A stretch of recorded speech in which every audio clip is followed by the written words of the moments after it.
Dalam wangsit Prabu Siliwangi yang disampaikan ke Ki Demang Kalaras dan rakyatnya, disebutkan bahwa kerajaan Pajajaran akan musnah dengan adanya perubahan agama dan pemerintahan. Wangsit itu menyebutkan pula bahwa Istana Krapyak Jatiragas akan diserahkan kepada cucunya. Assalamualaikum warahmatullahi wabarakatuh. Salam sejahtera bagi kita semua. Om Swastiastu, Namo Buddhaya, salam kebajikan. Selamat datang di channel Kang Edot, sebuah channel yang menggali tentang budaya dan sejarah sebuah daerah.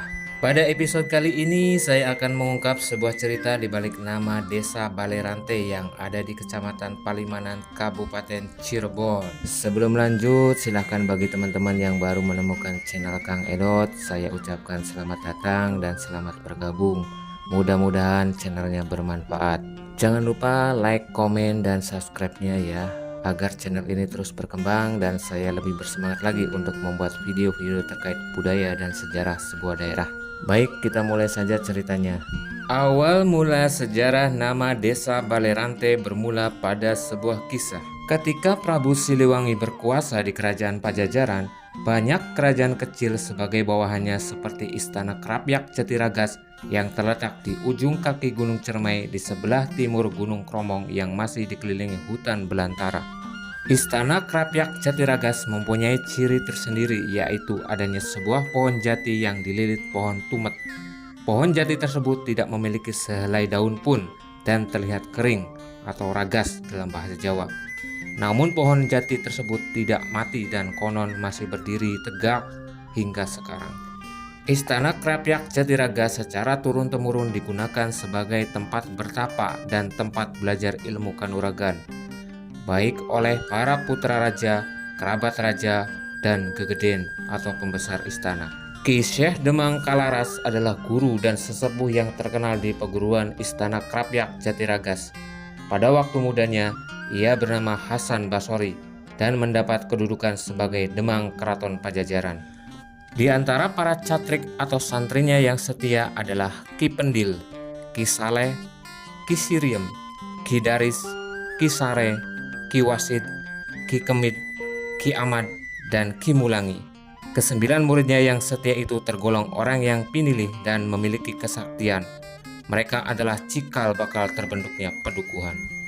Di samping hutan yang lebat mengelilingi Istana Krapyak Jatiragas, di sebelah selatan terdapat beberapa sumber mata air yang disebut belik atau pancuran, seperti Belik Cilukrak, Belik Taman, Belik Dares, Belik Gedang, Belik Sigayam, Belik Elho, dan Belik Ider-Ider.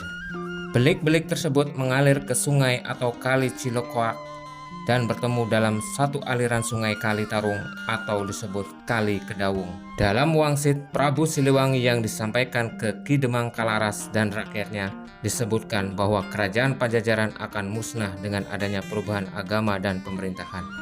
Wangsit itu menyebutkan pula bahwa Istana Krapyak Jatiragas akan diserahkan kepada cucunya.